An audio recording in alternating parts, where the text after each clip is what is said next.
Hi everyone, I'm Kira and welcome to Kira's Book Den. This is my March reading wrap-up video. I hope you've had a good reading month yourselves. Mine's been up and down, but still enjoyable. You can't always have a great reading month every reading month, but so I've had one or two not so great ones, but also some really good ones. So it's been like a roller coaster this month. In March, I read 13 books, 3 genres: romance, YA romantasy, and classic fiction, and 8 subgenres in romance: time travel romance, mafia, small town, second chance, cowboy/cowgirl, secret identity, rock star, and friends to lovers. I guess you could say 9 if you count the cowgirl as being sapphic, so 9 really. I also read 8 new to me authors: Lacey Black, Colby Quinn, Shay Savage, Meghan March, Lise Golden, Madeline Taylor, Natalie Cooper, and Jules Verne. I did 2 challenge reads. I read 1 hardback, which included 2 of the stories, 6 audio, 1 paperback, and 4 ebooks. Now I'll go back to the start of March and I'll tell you about each read. It's my notebook that I write my book reviews in. I'm very basic with my journaling. I don't do all the pretty things. That's why I got a pretty book. I like to have it sort of freehand mostly. Okay, so my first read in March was Transcendence.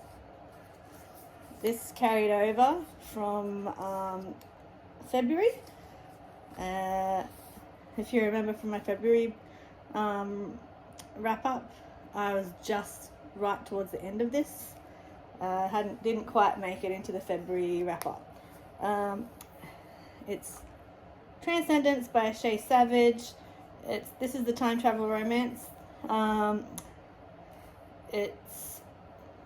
characters feature Bay, who is transported back in time to prehistory, and Ed, who's the caveman who discovers her, and he claims her as his mate, and the whole thing is told from his perspective. So he has the sort of mentality of like, so he can understand some words, but he doesn't have a strong language center in his brain yet. So he only, almost like how a dog would understand certain words, but not everything you're saying, sort of thing. I gave it 4.5 stars. I thought it was really unique that the way they did it. I really enjoyed Ed's bafflement of Bay's ways, and like how she basically learned how to do survivalist stuff and figured things out for the way for them to do things more easily. And at first he'd be so frustrated and like not understanding what he was doing, why she was doing something, and then he'd be all like happy because the thing that she did would work or something. And I also loved how it spanned their whole lifetime, and the full circle moment at the end was really brilliant. And in the same book, this is a special edition from Beyond the Pages. It includes the novella called Luffs, and this basically takes it's a shorter one, 93 pages, or no, 59 pages in this anyway. It basically takes key scenes from the main story and tells them in Bay's point of view. It's a really good companion sort of novella to sort of make you understand what she thinks she was doing, because it was from, the main one was from Ed's point of view. You were sort of as much a little bit in the dark of what she was doing as what Ed was, and then when things were explained in Luffs, it was really just a really good way to match it all together. So this is the special edition. This is the inlay, and then you can see this is the, oh, go the other way. This is the wraparound back. You can change the cover around if you like. I like the way it is. And then the chapter headings are like this, like that. And it's signed by Shay Savage. Yeah, so that's the Beyond the Pages version of it. It's really beautiful. But I really loved how unique this book was. It's been really interesting. Then I read One Night with the Small Town Rancher. It's a novella written by Colby Quinn. I gave it 3.5 stars. It's about Addison and Jake. Addison is the CEO of an AI agritech company, and Jake takes a chance on her technology to test it out on his farm. His father, who's an older generation farmer, is very skeptical, but he's sort of, Addison is quite a charming young woman, so he soon gets on board with it. There's a little bit of intrigue and suspense with something going wrong in her company, someone doing nefarious things and like just making things go wrong sort of thing. I liked that Addison, even though she was literally the CEO of this company, like it's her company, but she didn't come across as a boss bitch. She knew what she was doing and she was confident, but she wasn't like really in your face and stuff. I liked that about her. And Jake was like cinnamon roll sort of hero. He started out grumpy, but he was cinnamon roll in the most part. He's just like willing to let Addison do a thing and help her sort of things out and that, and go along with the experiments and stuff like that. So it benefited both of them. So yeah, that was a really good story. The next one I read, it's also part of a series called Small Town Sizzle. It's number 3. I didn't know about the rest of the story. It was a freebie I downloaded, so I may or may not read the rest of the series. It stands on its own completely, so I don't know. Next I read Hold On To Me by Lacey Black. It's a number 2 in the My Hometown novella series that I downloaded via Book Funnel by signing up to the newsletters of the authors. And it's a multi-author series. It's about Bay, who owns the town flower shop, and she's never left the town, and she's always had a crush on Miles since high school, and he comes back into town after 12 years away in the Navy. And they get stuck in an elevator at the hospital where she's delivering flowers and he's visiting family. It's very short, and it's hit and miss with me with short stories, but so far in this series, this is only the second one I've read, but it's done really well and doesn't feel, even though it probably is a bit of a rush story, it doesn't feel rushed. It felt well developed. So I really enjoyed it. I'm looking forward to reading the rest of the series. I've got all of them on my Book Funnel app. Then I listened to... Oh, did I give you the rating? The star rating I gave Hold to Me was 3.75 stars. Next, I listened to Red Rock Ranch on Libro FM. This is a sapphic cowgirl romance.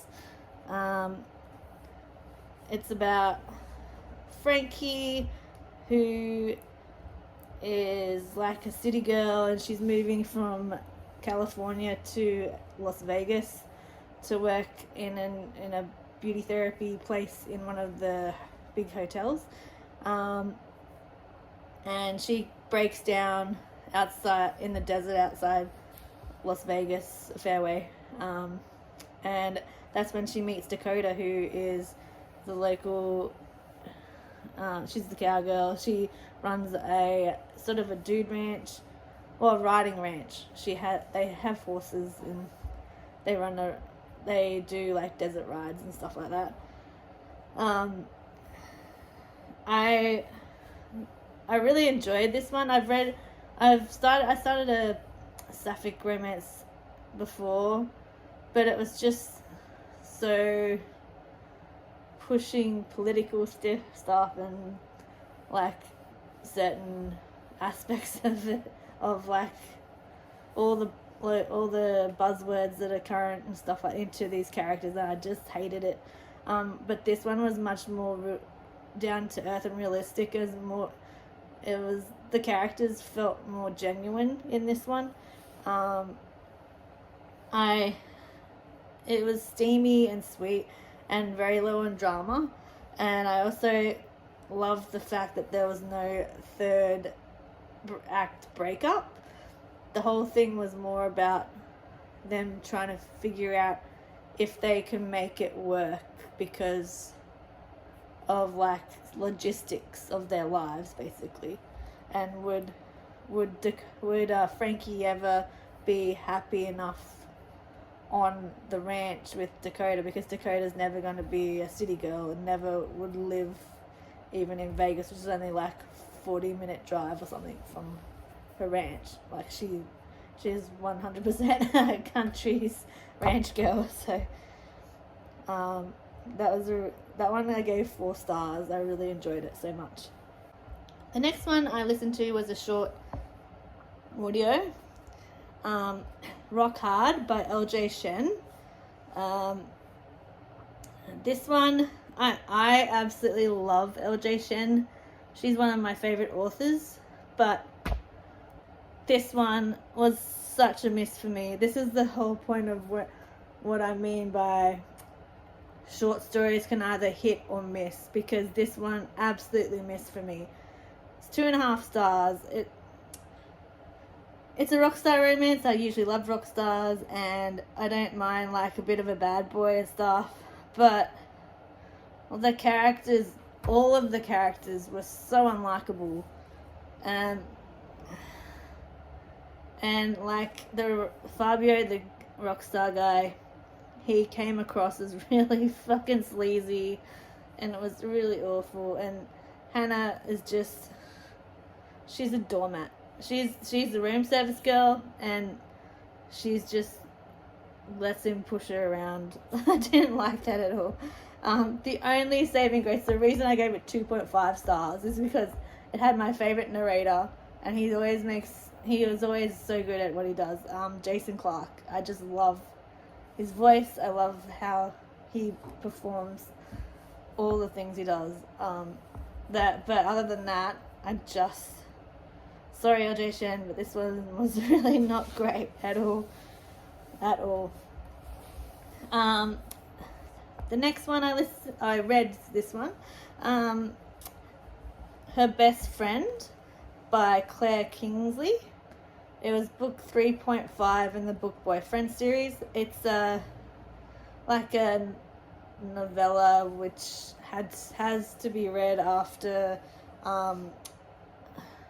Hot Single Dad. It's about Noah, the boy that Charlotte makes friends with when she's in kindergarten, and it's about Charlotte. it's mainly told from Noah's point of view, and him realizing that his feelings are changing for her. And we get to see Charlotte basically pretty much follow in Linnea's footsteps. She becomes quite of a musical prodigy.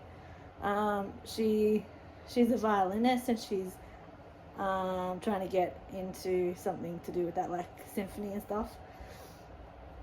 And it follows, and Noah's like a tech and math genius. It was like a bonus epilogue where you just saw their stuff. And I really liked how they turned out and grew up. And it just follows like their little HEA, and like it's only short, 49 pages. Is one I think you could only get through her newsletter sign up. And that was really cute. I loved it. I gave that one 3.75 stars. Then I read Around the World in 80 Days by Jules Verne.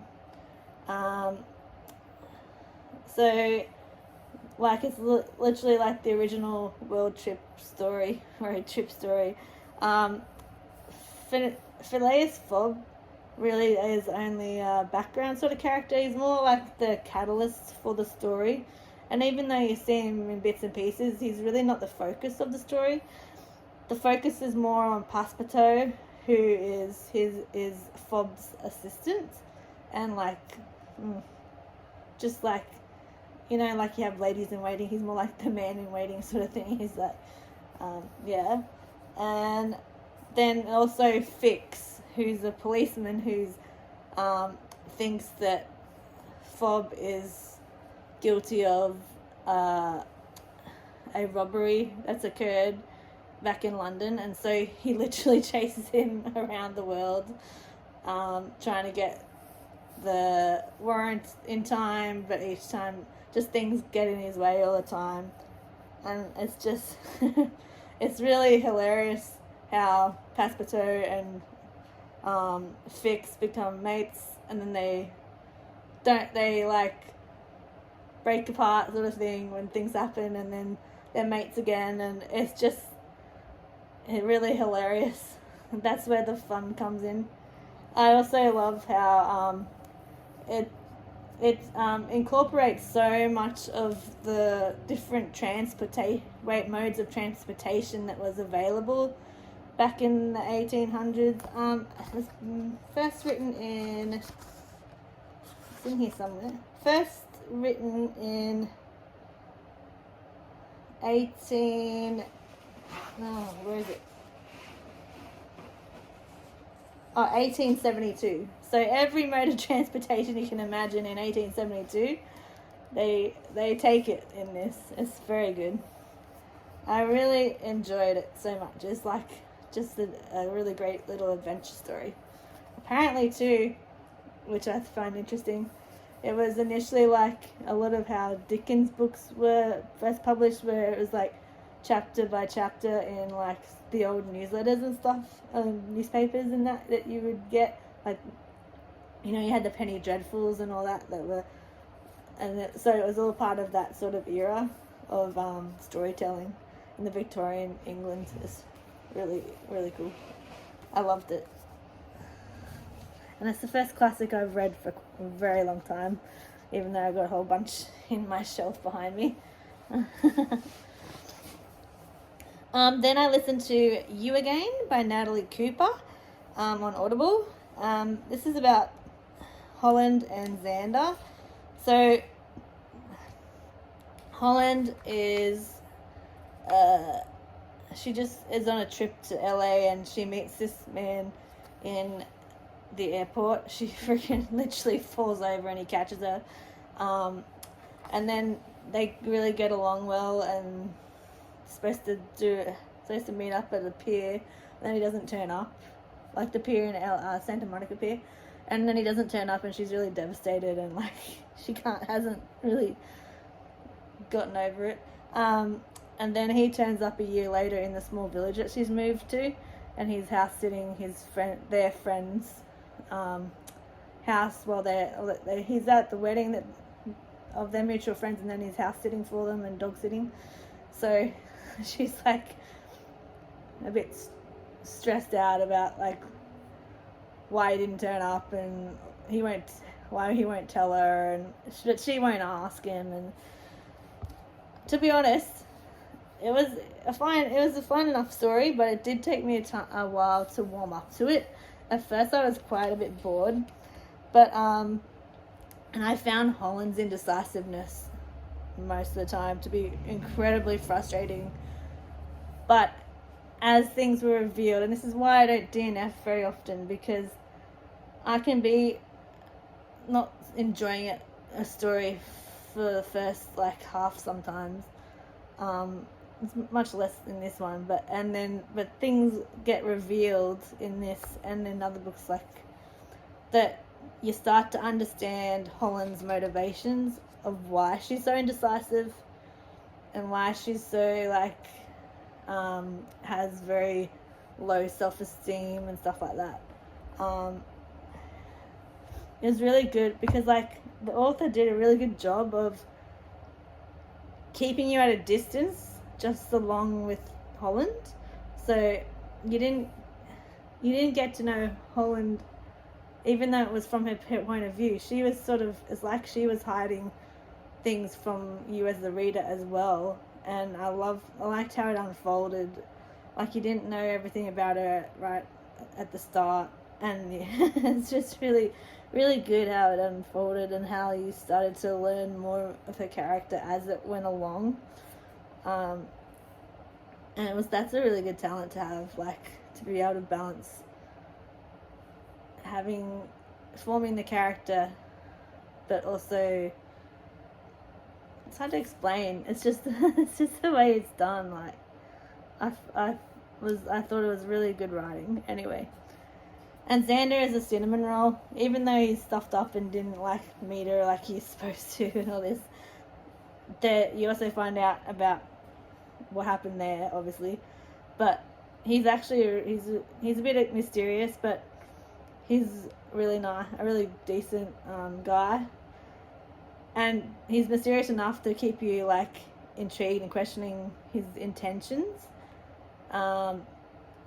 But he's much less frustrating than Holland. Yeah, so that's that one. I gave that one 3.75 stars as well. Then I listened to Smokin' Hot by Abbi Glines. It's number 7 in the Smoke series. It's about the Southern Mafia. And this one is about Hazley and Saxon.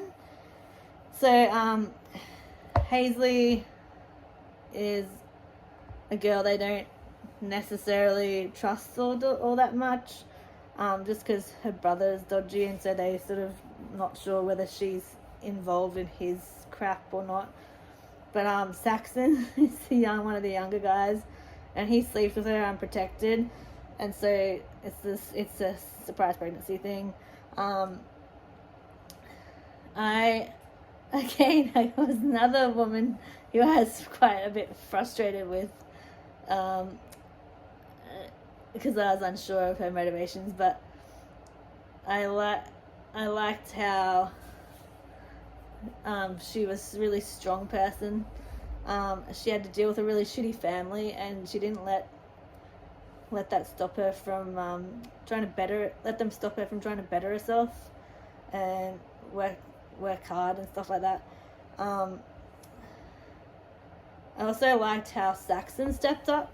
Like, he put her up in his house, and then he would actually defend her against the others, like his family and other people that were like maybe he's put her down and stuff like that. He'd get really ticked off about that, which I admire. And I gave that one 4 stars. Then I read Beneath This Mask, which is beneath number 1. It's by Meghan March. This one is about Charlie. She's living under a secret identity. She had to get away from her family for certain reasons, and she had to like completely just cut off ties and change everything about herself. And she ends up in New Orleans. So she's got to keep a really low profile because otherwise things could just go bad. Her life could just go to shit. But then she catches the eye of a man named Simon, who is decidedly not, he's not under the radar because his family, his father's a politician, and he's supposed to be also going up running in like the local elections as well, and he's also like ex-Navy, and his family's one of the richest families in the area and stuff like that. So Charlie really battles between wanting to be with him and keeping her privacy even from him, keeping her identity a secret from him. So she's really battling between what she should do, what she should say, whether she can trust, she can trust, because she literally can't trust anyone, honestly. Well, she thinks she can't, and I think for the most part, it was a good call on her part, because if you read the situation, basically her father did something really bad, and she got caught up, the whole family got caught up in it and stuff like that. So I can understand her not saying anything, even if he was really frustrated and angry about it at certain points. But he was also very patient, which I liked. And I gave this book 4 stars. It was really, it's a really great book. Like, it wasn't, yes, it was romance, but there's so much more to it than that. Like, there's a bit of suspense and stuff like that. It was brilliant. Editing Kira here.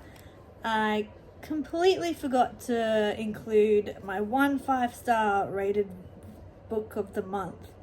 And that was the YA fantasy, romantasy, called Where the Library Hides. Book 2 in the Secrets of the Nile by Isabel Ibañez. It's set in Victorian era Egypt. It picks up right where the first book left off. And we see Inez once again getting basically everyone messing around with her, screwing her over every which way she turns. There's so much duplicity all surrounding her, and it sort of causes her to, I think she does act rashly a lot of the time, but I mean, she's really young, and we all make rash decisions at her age, which is about 19, 20. But also, since she can't trust anyone, and everyone she thinks she can trust is also duplicitous, I can understand what she why she was like the way she is. I really enjoyed also the magical realism aspect once again, where there's magic isn't everywhere, but it's in certain like artifacts and objects and stuff like that. So it's more magical realism than it is just like it's not full on romantasy like ACOTAR or something. It's more historical fiction, historical adventure with a touch of the magic, and the romantasy comes in with her relationship with Whitford, who is also someone she is having trouble trusting due to some of the things that he's been doing. So it's a really good book. I love the whole duology. It's fantastic. If you haven't, this is the first time I've read Isabel Ibañez, like this whole duology. She wasn't a new to me author this month, but she was a new to me author last month. I I'm so keen to read more of her stuff because this was fantastic, absolutely fantastic. So 5 stars for this one, and this will go into the main video. So sorry about that, and we'll get back to the main show. And the final book for my March wrap up is Ryan Rain, New York Ruthless number 4 by Sadie Kincaid. In this one, you see Shane taking Jesse on his trip with him to Ireland, which means that he and Jesse get a lot of time by themselves, and it allows them to really sort of like figure out the issues that have been building between them, and really like battle it out, sort of thing. And then the wolf, who's someone who's been after her, returns, and it forces Shane to really examine what he wants in his future with Jesse. And he really steps up. I really loved it. Even though the one thing I still am frustrated about this series, I don't think we're going to get it. Even though there are small developments with Liam and Mikey, the twins, we still haven't had a fully focused story on these guys, either of them. And I feel like we're missing out on 2 of the guys, really. They're treated as much more background characters than, like, because they're the younger ones. They're sort of like the seen and not heard much sort of thing. And I find that frustrating. I really would like to get to know these guys more, as much as Shane and Connor, who've been very prominent throughout this series. But I love this series. I gave it 4 stars, this one. I'm nearly finished. I've got 3 books to go in it. It's light on mafia. There was a bit more of the mafia aspect in this one. I liked the stakes were up a bit higher than the previous ones, and that's sort of what I look for in a mafia. If I want more sweet, steamy, you go for like small town cowboy, like, you know, general contemporary romances. But in mafia, I do want the stakes to be higher and things like people to be in danger and stuff like that. And this one delivered for sure. And that's my March wrap up for March 2026.